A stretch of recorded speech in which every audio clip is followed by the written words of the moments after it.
Mereka yang terlalu dalam terluka disebabkan terlalu jauh meninggalkan cintanya kepada Allah dan Rasul-Nya. Jangan berduka. Apapun yang hilang darimu akan kembali lagi dalam wujud yang lainnya. Hidup bukan tentang mendapatkan apa yang diinginkan, tetapi tentang menghargai apa yang kamu miliki. Berdoalah, Allah mendengarkanmu. Bersabarlah, karena Allah akan menjawab doamu pada waktu yang tepat. Allah selalu menjawab doamu dengan 3 cara. Pertama, langsung mengabulkannya. Kedua, menundanya. Ketiga, menggantinya dengan yang lebih baik untukmu.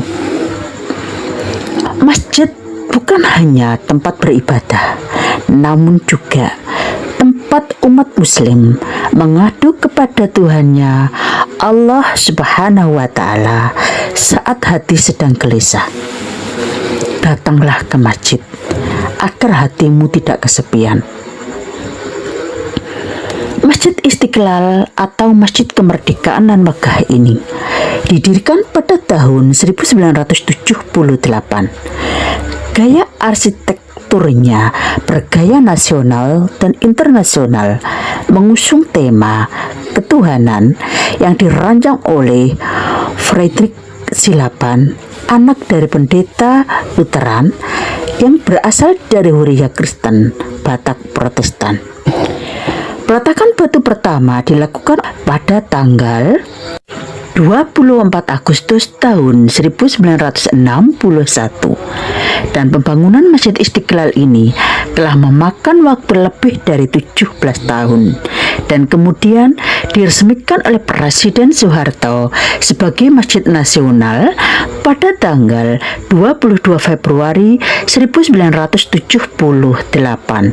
Hingga tahun 2013 ini, Masjid Istiqlal termasuk masjid terbesar di wilayah Asia Tenggara dengan kapasitas lebih dari 120.000 jamaah.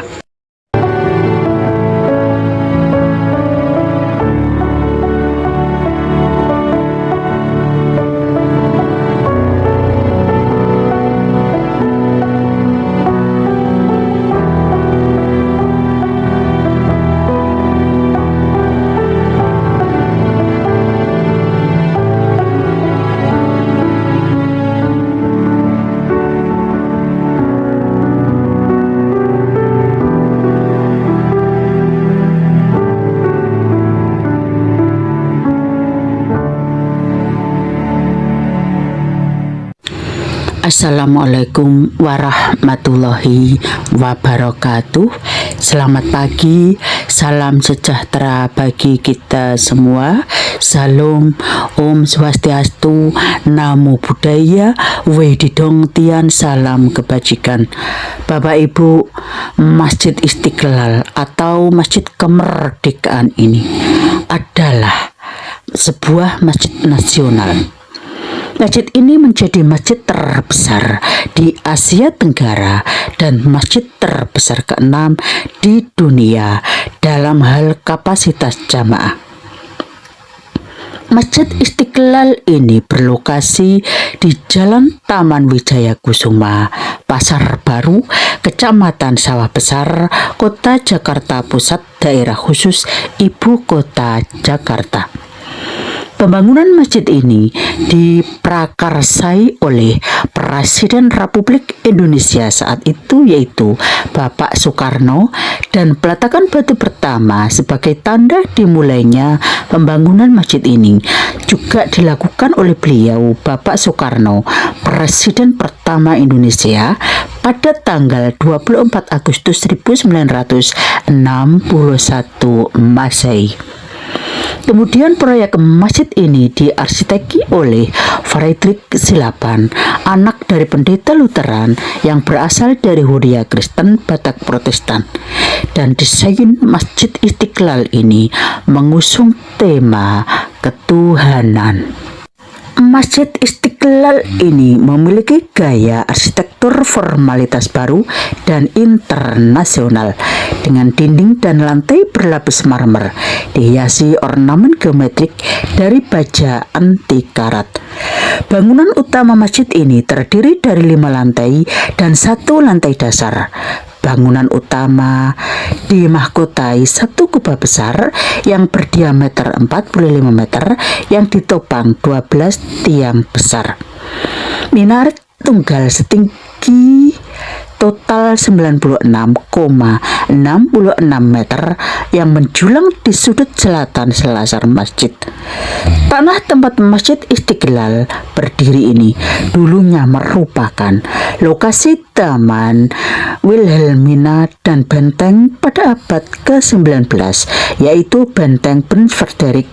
Dan ketika pembangunan Masjid Istiqlal ini akan dibangun, memang ada beberapa lokasi yang diusulkan oleh Bapak Muhammad Hatta yang saat itu telah menjabat sebagai Wakil Presiden Indonesia.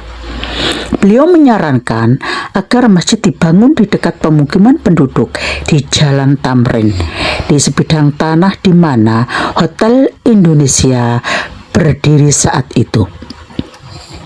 Namun, Bapak Soekarno menegaskan bahwa Masjid Nasional harus terletak di dekat alun-alun terpenting negara, di dekat Istana Merdeka. Hal ini sesuai dengan tradisi Jawa bahwa keraton dan Masjid Agung harus terletak di sekitar alun-alun, yang artinya harus dekat dengan lapangan Merdeka.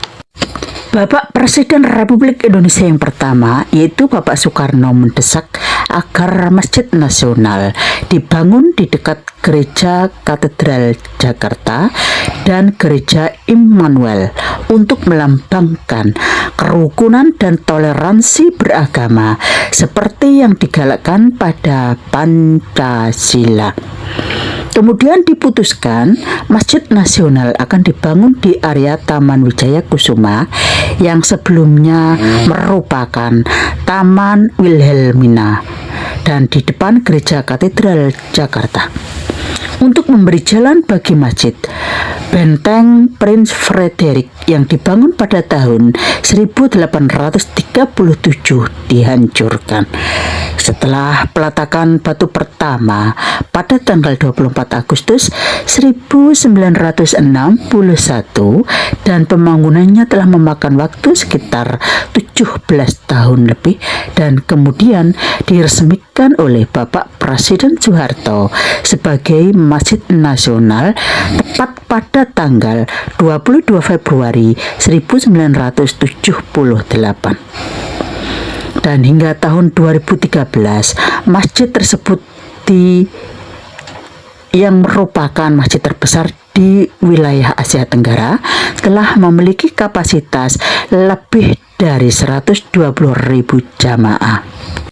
Bapak Ibu, perlu diketahui bahwa setelah Masjid Istiqlal diresmikan oleh Bapak Presiden Soeharto sebagai Masjid Nasional pada tanggal 22 Februari 1978, ada sebuah peristiwa kontemporer yang telah menyayat hati, yaitu tepat pada hari Jumat malam tanggal 14 April 1978 ada bom yang berbahan peledak plastik telah diledakkan di dekat mimbar Masjid Istiqlal. Tidak ada korban yang dilaporkan. Lebih dari 20 tahun kemudian, pada tanggal 19 April tahun 1999 terjadi serangan bom kedua di ruang bawah tanah masjid dan telah memecahkan kaca ruang kantor pengurus masjid. Antara bulan Mei 2019 hingga Juli 2020, masjid telah mengalami renovasi besar-besaran dengan menghabiskan biaya sekitar 511 miliar rupiah. Dan pekerjaan yang menghabiskan sekitar 511 miliar rupiah itu termasuk memoles dan membersihkan eksterior marmer dan ornamen geometris stainless steel, mihrab dan mimbar baru, peningkatan sistem kelistrikan dan pipa ledeng, sistem pencahayaan baru, renovasi ruang VIP, gerbang baru, dan perbaikan taman, pembangunan taman baru dan alun-alun, kios baru untuk para pedagang, dan juga ruang parkir basement 2 lantai. Dan sebuah terowongan yang menghubungkan Masjid Istiqlal dan Gereja Katedral Jakarta telah dibangun oleh pihak berwenang Indonesia. Terowongan ini dikenal sebagai terowongan silaturahim yang ditargetkan selesai pada bulan April 2020 atau sebelum bulan Ramadan tahun 2020. Terowongan ini kemudian diresmikan oleh Bapak Presiden Prabowo Subianto pada tanggal 12 Desember 2024. Demikian sekilas tentang Masjid Istiqlal, masjid bersejarah yang megah, terbesar non-estetik. Terima kasih masih setia di channel kami, channel yang hadir untuk menghibur, mengedukasi, menginformasikan, menginspirasi, dan memotivasi Anda. Wassalamualaikum warahmatullahi wabarakatuh.